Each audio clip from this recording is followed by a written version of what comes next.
El término latino aplicado a América, la nación de América Latina, se funda en los años 40 en Caicedo, en Colombia, y sobre todo en los años 50, fines de los 50 en México, con los conservadores que están llamando a Napoleón III a intervenir en la antigua América Española.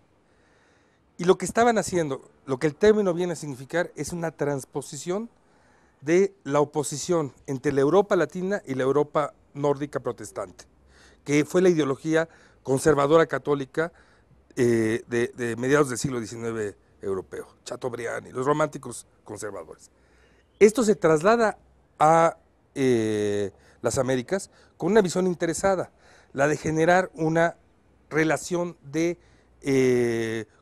posible área de influencia francesa en particular y luego italiana que pudiera sustituir la relación colonial con España. Y entonces acarrea precisamente los estereotipos y fabulaciones que creó la intelectualidad conservadora católica del siglo XIX, y esta es fundamentalmente el dualismo entre espíritu y materia, catolicismo y protestantismo, cultura y barbarie progresista. En el contexto de América, cada vez que alguien dice América Latina, involuntariamente vuelve a establecer esos términos. Establece una oposición donde los Estados Unidos, aquí voy a citar a me parece que es Clarice Lispector, de los Estados Unidos solo nos interesa su barbarie. Y en cambio, América Latina parece como el terreno de la espiritualidad. Ariel, y por mi raza hablará del espíritu. Esto es un tropo, este es un pensamiento que nos atraviesa sin que podamos revisarlo y pensarlo.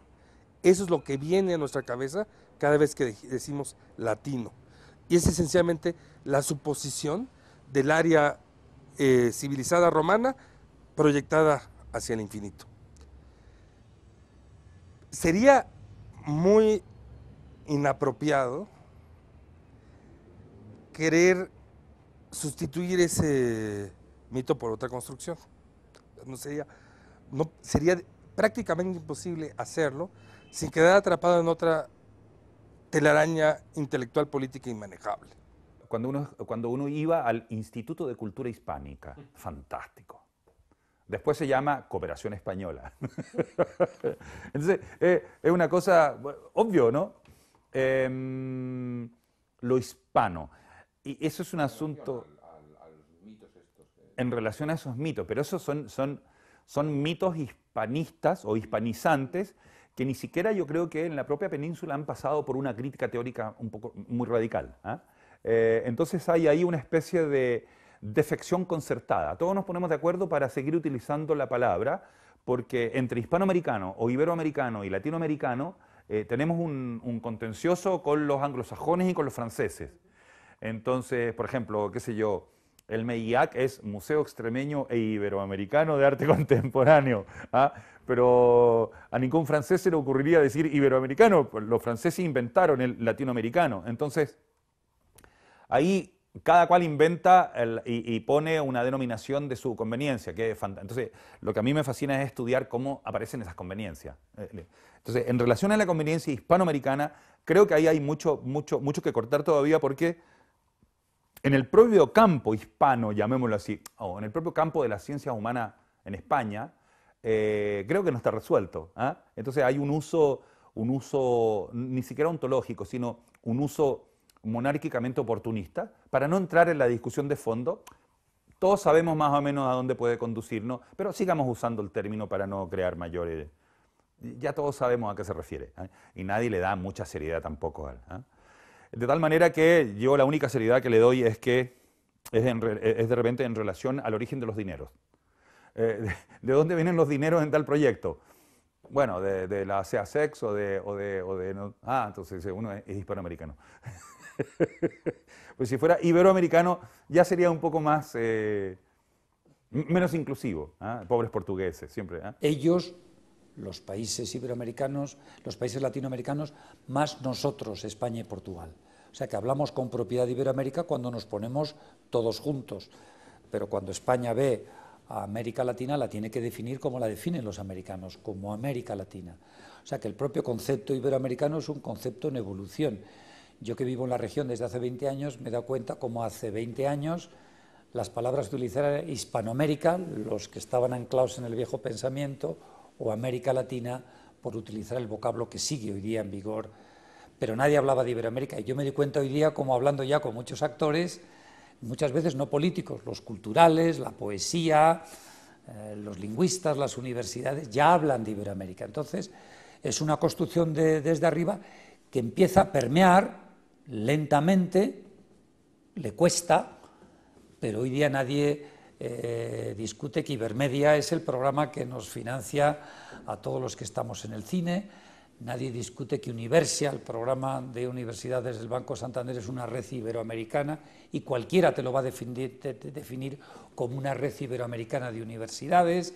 Y, o sea, lo que ha pasado es que al ser una construcción desde arriba es más lenta, pero creo que al ser hecha con una visión democrática y creo que por parte de muchos actores con muy buena fe, a un ritmo, llamémosle, pausado, pero respetuoso, va incorporando cada año. Yo me doy cuenta como cada año el mundo iberoamericano es más, no diré más potente, empieza a permear más en los actores, y lo digo con ilusión porque ya no son solamente los actores políticos, lo cual era normal al principio. América Latina no existe. En realidad es un término, América Latina es una invención francesa. Iberoamérica es un abuso franquista. Panamérica es una grosería yanqui, ¿no es cierto? Son todas construcciones de voluntades imperiales que buscan incorporar desde el centro a una periferia múltiple y compleja bajo un solo rótulo falsamente unificador que lo vuelve útil para finalidades ajenas a la de los pueblos y culturas que se pretende así denominar. Pero digamos, ese es el camino de ida de los términos que estamos discutiendo. En la cultura siempre hay un camino de vuelta. Hay una metabolización, hay una transformación de energía propia de aquello que se nos pretende imponer bajo un signo opresivo. Entonces, si bien somos conscientes de que cada una de esas categorías, Latinoamérica, Iberoamérica, Panamérica, etcétera, son imposiciones imperiales, también reconocemos que hay una utilidad otra que desde el lado de la periferia podemos darle a esos conceptos.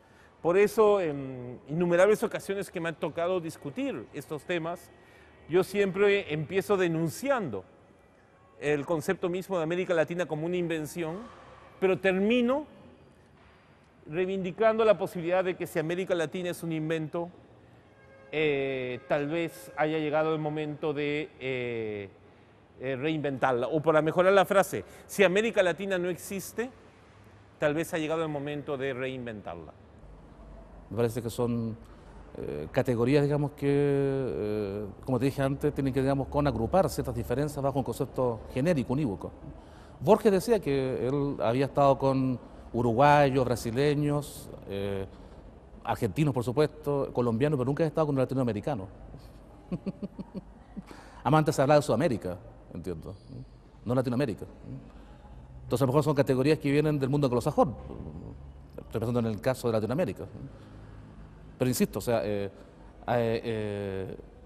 ese concepto de lo latinoamericano no puede ser unívoco, ¿no?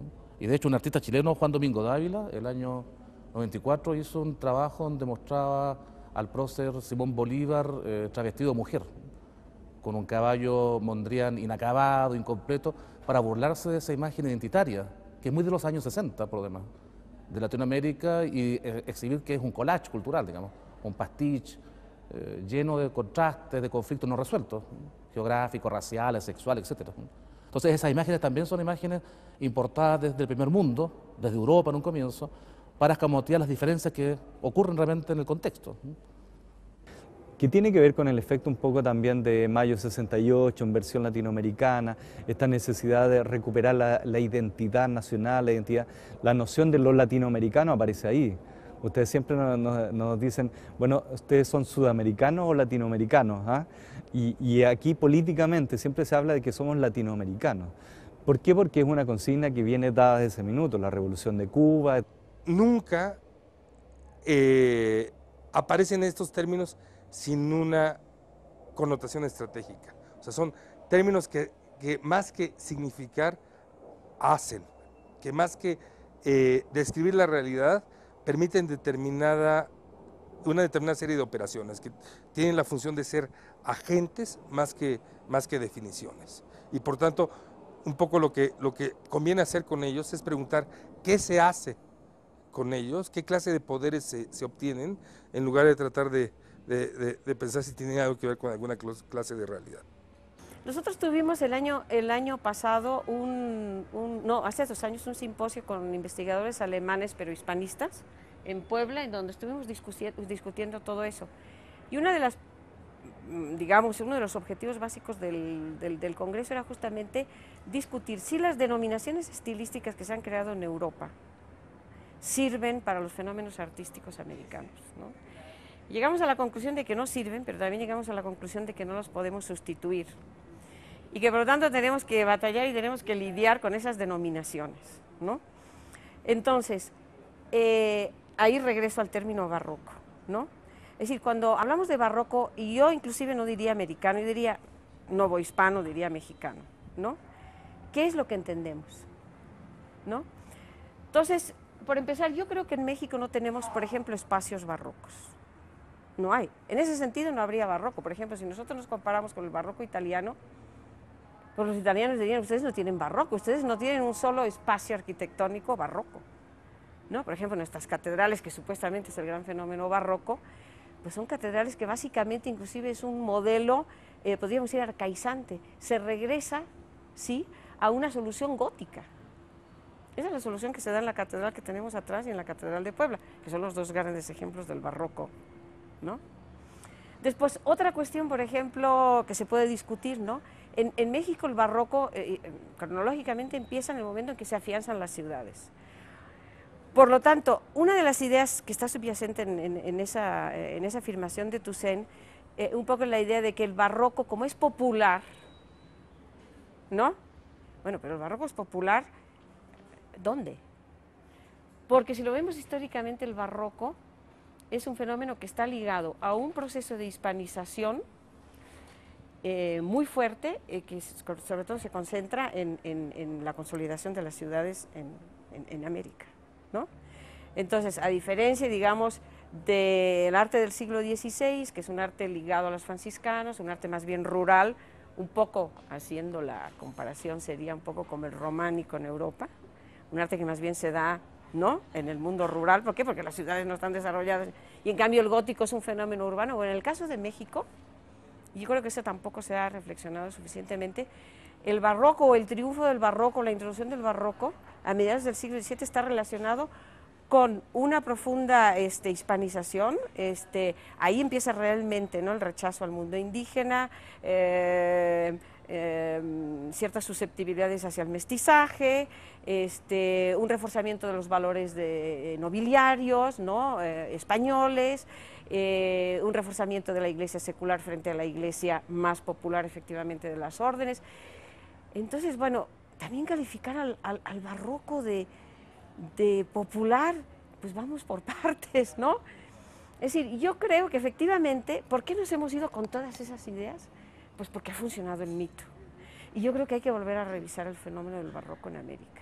Creo que nosotros podemos movernos desde el término barroco, pero lo que sí tenemos que ir haciendo es comparativamente ir viendo dentro del arte del periodo y de lo que se denomina arte barroco, qué es lo que realmente corresponde a un barroco que viene de la metrópoli, porque además El barroco es el barroco por España, ¿no? A nosotros nos llega el barroco por España, no nos llega por otro lado. Y ahí habría que ver si también el barroco que se da en España corresponde al barroco que se da en otras partes de Europa. Entonces ya ahí tenemos un problema. Pero lo que se da acá en México y lo que se da en Latinoamérica, que se considera barroco o que se ha considerado como barroco, creo que necesitamos empezar a replantearlo, empezar a ver qué corresponde, qué no, qué relaciones tiene y cómo podemos nombrarlo, además. Me parece que para empezar, la palabra barroco vale, pero a partir de ahí tenemos que caminar otro camino.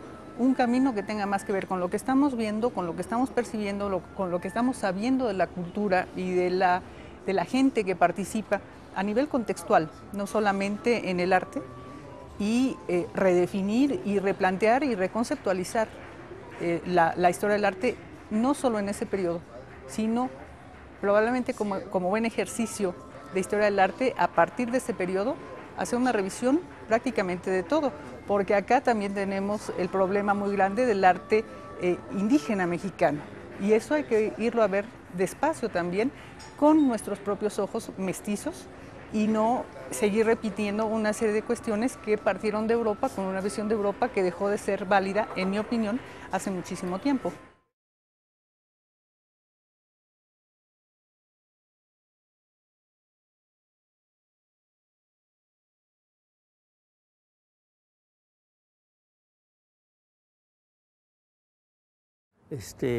Yo creo que el Perú tiene una, digamos, una preferencia cultural exclusiva por ningún molde que nos venga de fuera. La prueba está que tenemos, por ejemplo, los nombres de las personas. Yo lo he observado con chicos y chicas. Hay nombres que provienen del elemento de sajón o norteamericano, nombres como Lester, Walter, y claro, eso no se da tanto en México. Me parece que en México hay como una mayor estima de los elementos históricamente propios, ¿no? Pero en fin, eso puede ser una cosa anecdótica, pero revela que el pueblo está abierto y eso puede ser también un peligro, porque podríamos convertirnos en un país sin identidad si no tenemos ciertos valores que sean como ejes o digamos así, cohesionadores de lo que llamamos la nación, ¿no? ¿Cuáles serían esos valores? Bueno, tenemos el valor de la lengua. Yo creo que es algo maravilloso, y lo puedo decir, porque el año 1940, yo tenía 8 años, el censo decía que había un desconocimiento del castellano en un 40% de la población. Ahora yo creo que ese desconocimiento está muy tenue. Todo el mundo sabe hablar castellano o escribe castellano. No hay reivindicación factible de la lengua castellana para nuestros pueblos que no empiece y termine por no solo la reivindicación, sino además el reforzamiento en términos muy concretos, incluso económicos, de las lenguas otrora reprimidas, de las sociedades nativas que perduran hasta nuestros días. Ahora, tampoco podemos caer en fundamentalismos ridículos que no nos permitan ver que nuestro acceso privilegiado a la lengua castellana nos permite generar alianzas culturales estratégicas para la nueva competencia de prestigios y de poderes que el sistema globalizado impone. En el Perú hay una lengua que es, digamos, la lengua que todo el mundo está obligado a aprender, que es el castellano. Nosotros no le decimos español, le decimos castellano, ¿no? Porque realmente es la lengua de Castilla y esa es la tradición en el Perú, es decir castellano.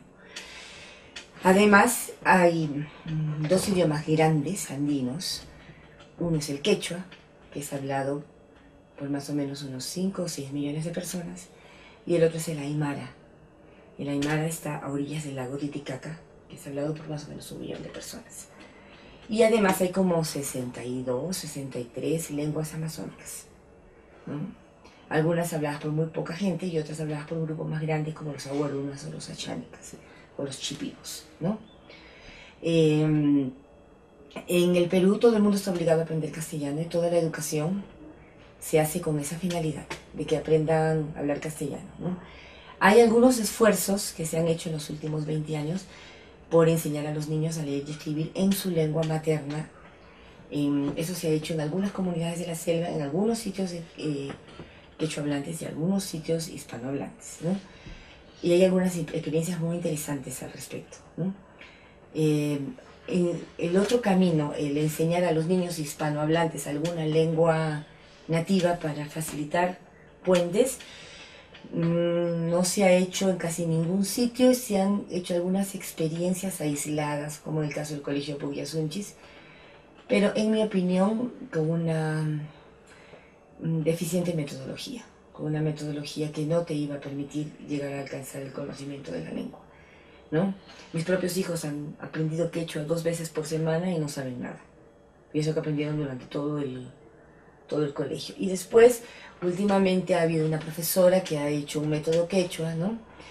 Pero es una profesora que no habla quechua, que ha venido de fuera y que ha tomado un método de alemán y ha traducido del alemán para hacer de un sistema quechua, pero copiado del alemán. Entonces, tiene algunos contenidos que realmente no tienen nada que ver con la cultura quechua. Por ejemplo, en quechua, para decir hermano o hermana, depende de quién habla. Si es un varón el que está hablando, va a decir huaycle para hermano, ¿no? Y paña, ¿no? Para hermana. Pero si es una mujer la que está hablando, va a decir turi o turay. Turay para hermano, y va a decir ñaña para hermana. Entonces es diferente, ¿no? Y eso, por ejemplo, ella no lo tomó en cuenta, ¿no? Porque se le escapó, porque es una persona que no conoce. Entonces es una propuesta de bien dudosa calidad, ¿no? Sí. Yo pienso que la educación bilingüe debe darse en la escuela elemental, en la primaria. Porque pasa que los adolescentes, cuando llegan a la adolescencia, como que creen fácilmente la propaganda y todo lo que hay, ¿no? Entonces aquí se propicia mucho por los medios de comunicación. Tú no vas a escuchar en un medio de comunicación, en la televisión, por ejemplo, huaynos, música tradicional, o vas a escuchar gente hablando quechua, ¿no? Todos son blancos, todo es la cultura occidental y todo es contenidos occidentales, ¿no? Entonces los chicos, rock, esas cosas, los chicos, por experiencia, ¿no? En la secundaria ya no tienen mayor interés. Y al contrario, hacen eco del rechazo, digamos, institucionalizado, ¿no? Es un tema muy importante. En primer lugar, debemos asumir que vivimos en un Estado de Derecho, que nuestros países son parte de las convenciones internacionales, que existen organismos como la UNESCO, por ejemplo, del cual el Perú es miembro suscriptor, y que por lo tanto las convenciones tienen fuerza de ley y deben ser asumidas como tal en nuestros países.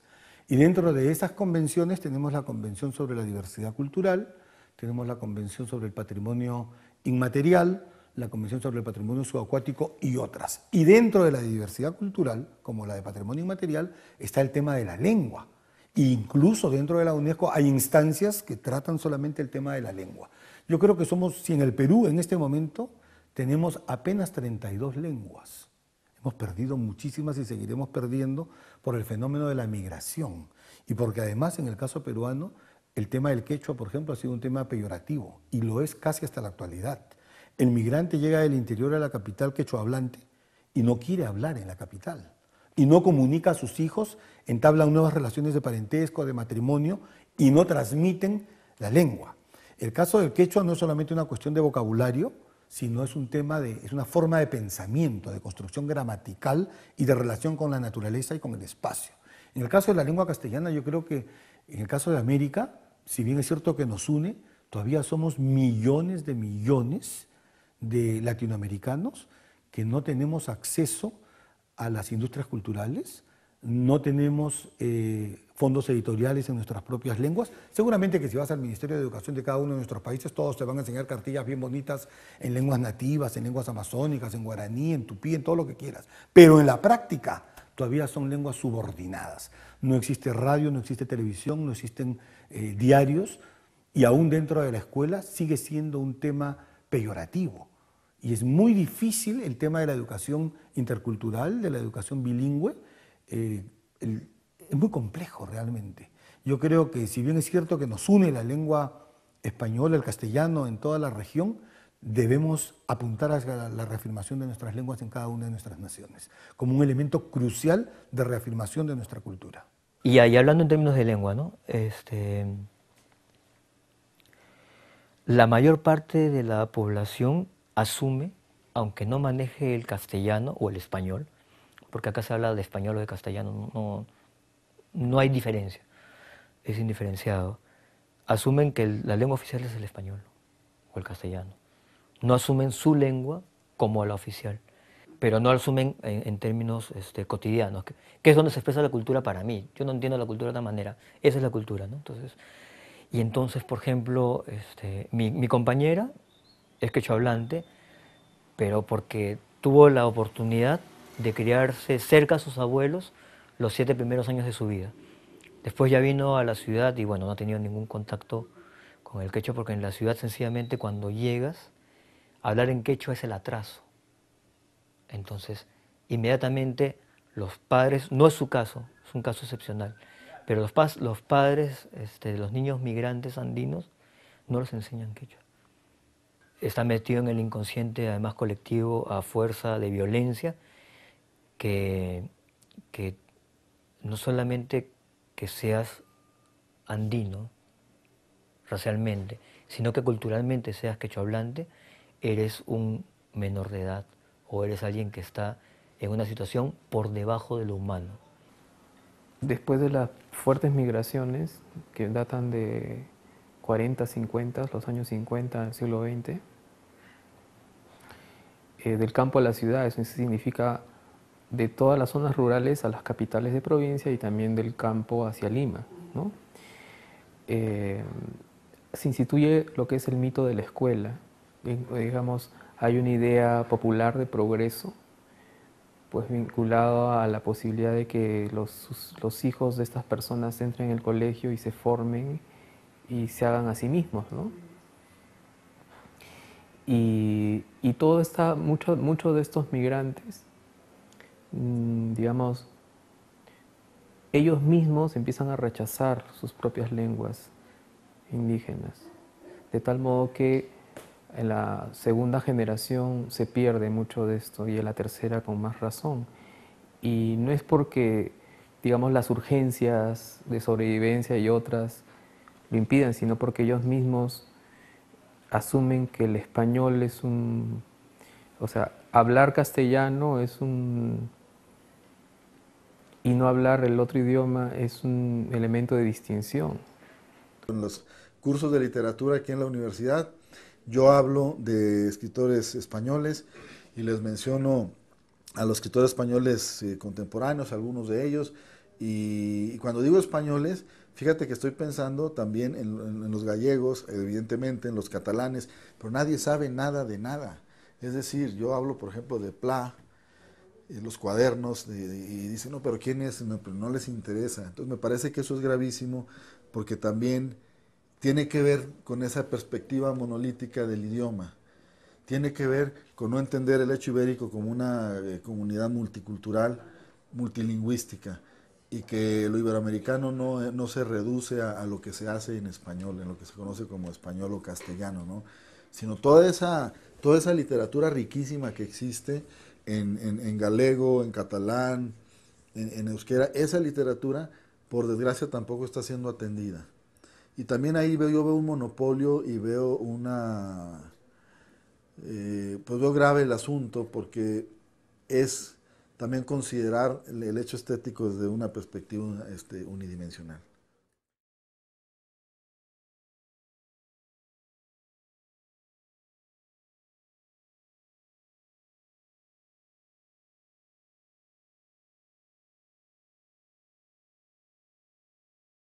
Sin embargo, hemos vivido siempre divorciados porque los problemas de educación en todos nuestros países, incluso en España, son geométricos en relación a los problemas culturales y siempre hemos vivido como apéndice de educación. La educación siempre asocia cultura, deportes y recreación. Entonces termina la cultura por ser, si hay una cuestión presupuestal que recortar, primero se corta cultura, antes deportes está primero. Entonces, ¿por qué? Porque no se han generado espacios políticos dentro de los gobiernos. Entonces, no existe un ministro de Cultura que pueda golpear la mesa en el gabinete y decirle, señor ministro, ¿usted quiere pasar su carretera por aquí? No puede porque están las líneas de Nazca. Señor ministro, usted no puede hacer esto en el sector agricultura porque ese es un terreno arqueológico que pertenece al Estado, que es intangible. O sea, el tema es transversar en todas sus manifestaciones el tema cultural. Pero ese divorcio entre educación y cultura creo que es una responsabilidad de todos nuestros gobernantes y de la sociedad civil en su conjunto que no ha sido capaz de delimitar cuáles son las áreas. En la Secretaría de Educación hay compartimentos estancos, que combatí en mi tiempo. Educación básica propiamente dicha, educación universitaria, educación tecnológica, la ciencia y la tecnología, la cultura, la recreación y el deporte. Entonces, el gran esfuerzo a hacer es hacer penetrar las instituciones de cultura en el medio educativo, las instituciones deportivas en el medio educativo, las instituciones de salud en el medio educativo. El medio educativo, por esa cosa gremial a la que me estoy refiriendo, es un poco impermeable. Entonces, la emulsión entre todas las áreas es muy importante. El acceso a los bienes de la cultura es el primero de los derechos culturales, ¿no? El primero de los derechos culturales es el acceso a la creación cultural. Perdón que lo plantee así. Entonces, mi sueño, si lo puedo llamar, fue que el Instituto Nacional de Bellas Artes, que el sistema editorial del país, entraran y penetraran en la escuela. Entonces, ¿y cómo hacer que el maestro, en un nuevo sistema de formación de maestros, ¿sí?, el maestro del banquillo, ya no sea educado por las viejas escuelas normales, sino en instituciones universitarias del país, donde además de aprender pedagogía, tenga acceso a los bienes de la cultura, a la preocupación científica, al gusto por la investigación, al gusto por el descubrimiento? La rutinización, la burocratización y la corporativización del sistema educativo son ahora la ruina de este país. Las políticas culturales en este país, en primer lugar, que deberían de pasar por un gran desarrollo de la educación, ¿no? Porque si yo estoy favoreciendo la productividad de arte, tengo que también tener alguien, digamos, que sea el tipo capaz, ¿no?, de instalar esto en su imaginario, ¿no? Pero estoy quebrado ahí, ¿no? Entonces se vuelve a repetir de alguna manera el discurso de la soledad, ¿no? Por eso digo, de alguna manera está cambiando, pero no cambia en el fondo, no todavía, ¿no? Ahora la carencia de discurso también pasa por el problema de la fractura educativa, ¿no? La revolución de los pingüinos denunció eso de manera muy fuerte, pero también la misma, con toda la calidad de discurso que tenían estos niños, ¿no?, la deriva de esta manifestación posterior, digamos, en actos terriblemente violentos, lo que demuestra también es una carencia del lenguaje para poderse dirigir al poder, ¿no?, adecuadamente, ¿no? Y también del poder para poder entender lo que podría ser esa actitud como lenguaje, ¿no?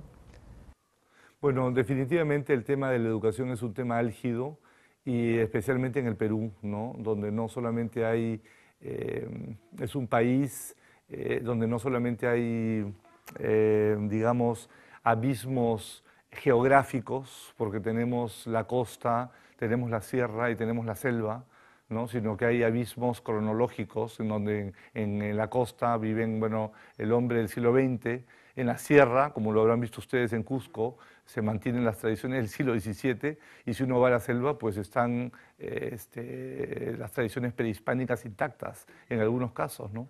Entonces, ¿cómo educar, ¿no?, a un país que está de alguna manera desarticulado en estos islotes culturales, ¿no? Esa es la gran pregunta y el gran reto que tienen los políticos de aquí. Y el problema es que en la mayoría de los, bueno, por lo menos en los últimos gobiernos, no ha habido una política cultural continua que sea recogida de un gobernante a otro, ¿no? El subdesarrollo, siempre he sostenido esto, no es una falta de recursos, sino es una incapacidad sistémica para utilizar y capitalizar los recursos realmente existentes. La riqueza tiene muy poco que ver con la existencia de un capital económico o natural. Los países que se consideran más cercanos a un ideal de bienestar social no son precisamente aquellos que han contado con ventajas comparativas de acceso a bienes o dineros. Estoy pensando en Finlandia, Suiza e incluso Japón. La verdadera riqueza está no en el capital natural o el capital económico, sino en el capital humano. Y allí es que encontramos el sentido profundo de cómo no hay bienestar posible, no hay desarrollo, entre comillas, aunque detesto esa palabra, si no hay una inversión precisa en lo cultural y lo educativo. Cualquier intento, además, de desligar estos dos conceptos, lo educativo y lo cultural, es un error estructural que nos lleva a un fracaso también social, económico, político, histórico. El problema radical, terminal, de la mal llamada América Latina es su incapacidad de entender esa premisa elemental. El tema de la educación es un tema bastante complejo. Todo este año ha sido como un tema que ha estado en la palestra acá en nuestro país, justamente por la mala calidad de la educación en nuestro país. De hecho, los estudiantes han hecho manifestaciones bastante grandes. Hoy día se está discutiendo en el Congreso un proyecto que supuestamente va a mejorar la calidad de la educación. Ahora, la relación entre cultura y educación es fundamental. El problema es que los colegios todavía funcionan con una cierta lógica, yo diría incluso dictatorial. Tú te encuentras en un colegio, no sé si será en España, pero el día lunes a las 8 cantando la canción nacional, de todos los alumnos formados. Esas producciones simbólicas van marcando a los niños en realidad. Cuando tú tienes que celebrar el 21 de mayo, que fue un almirante que teníamos nosotros que saltó a un abordaje, como bien fue Arturo Prat, cuando tú tienes que celebrar como obligatoriamente esas fechas, o el día del carabinero, el día del policía, por así decirlo, en los colegios se celebra y hay que hacer actividades, actos. Entonces, todos esos actos simbólicos van produciendo imaginario. Entonces, creo que ahí el tema de la educación es como súper importante, está como muy enlazado con la cultura. Entonces, creo que un cambio en la educación, bueno, pasa por un tema de cambio cultural, y un cambio cultural pasa por un tema de cambio en la educación, es como dialéctico. Entonces, acá yo veo acá que el problema es con más de estructura en realidad. O sea, es un problema estructural de país, en realidad. ¿Cómo está diseñado nuestro país culturalmente? ¿Hacia dónde va? El concepto de que la parte de la cultura o del arte es un poco extra, es algo que va después de una especie de privilegio y que lo primero que hay que sacar es la tarea de la aritmética y aprender a sumar y a leer y escribir, ¿no? Entonces como que se ha dejado un poco de lado ya como algo un poco más sofisticado. Y no se ha preocupado tanto la educación de lo artístico. Por otro lado, pues el dejar de un lado la investigación, pues la investigación requiere también de apostar a proyectos, de invertir dinero, y es algo que se ha descuidado. Yo no sé si también por esta urgencia a veces de siempre estar trabajando contracorriente, de estar resolviendo problemas muy básicos, muy primarios, muy primitivos, que estos aspectos se van relegando, ¿no? En nuestro país, desgraciadamente, no se ha dado la importancia que tiene la educación. Se ha dado más importancia a las cosas más inmediatamente, yo diría, productivas. La educación es algo siempre a futuro, ¿no? Pero, sin embargo, ahora ya se considera que es una política, digamos, que hay que privilegiar. Fíjate tú que los empresarios ahora, que antes no se preocupaban tanto por eso, ahora ya han puesto en el número 1 de sus preocupaciones la educación, porque sin educación no hay avance del pueblo. Nos pasaría un poco como ciertos países africanos que tendrán mucha producción, pero no hay una preparación cultural que los pueda llevar a actuar ellos mismos con una visión de porvenir, ¿no? Eso lo da la educación, ¿no? En lo académico acá es terrible porque en este gobierno se está culminando algo que ya viene como un proceso y es la destrucción de la noción de lo que es ser un maestro o ser un pedagogo o ser alguien que ejerce la tarea educativa es la destrucción absoluta de que eso tenga valor. O sea, en este momento, desde mi perspectiva también, los más perseguidos por el Estado son dos agentes culturales. Los cocaleros, que son depositarios de buena parte de lo que es nuestra tradición cultural, quieranlo o no, y los maestros, los profesores. Entonces, alguien que piense ser, que se realiza como profesor de arte o algo que tenga que ver con la cultura es una locura. O sea, no es un signo de prestigio. E inclusive al interior de los espacios de enseñanza enseñan muchos artistas, pero más como una actividad, creo yo, económica, antes como una noción de proyectar algo. Hay casos muy contados, ¿no? Que hay esta devaluación, esta minimización o este desprecio por dar clases, porque se ve, aquí hay una expresión que se le llama, es taxista de la educación. Taxista de la educación es que da 2 clases en la Ibero, una en la Náhuatl, sobrevive dando clasecitas, ¿no? Entonces es un taxista de la educación. Y hay alumnos que les preguntas, ¿tienes clase? Dicen, no, no tengo clase, nací con clase. Y cosas así. Pero bueno, yo veo este divorcio tan terrible entre la... Y hay otra cuestión más grave, que es, llega aquí un creador, y si yo soy un creador, y le dices, pero estás en la academia, necesitas blasones académicos, porque aquí hay un criterio, si la Secretaría de Educación Pública te dice que debes tener maestrías y doctorados, tal. No, pero es que yo soy un creador. Y como esto viene de Arriola y de Paz y de todos ellos, que entonces no había ningún problema de que dieran clases en las universidades sin títulos. Bueno, Paz sí tuvo título, pero pienso en Arriola, por ejemplo, como un caso extremo. Y entonces ahora tenemos en la universidad a los intelectuales creadores que dicen, yo no, y tú le dices, entonces, ¿por qué estás en esta universidad si desprecias la academia? No, porque yo soy un creador y yo como creador yo no necesito estudiar más, a mí ya que me pueden enseñar y más. También hay esta soberbia de gente que no se mete a estudiar de manera tardía, porque pues yo soy un escritor que he publicado varios libros, ¿cómo voy a tener de compañero a un mozalbete de 20 y pocos años, ¿no?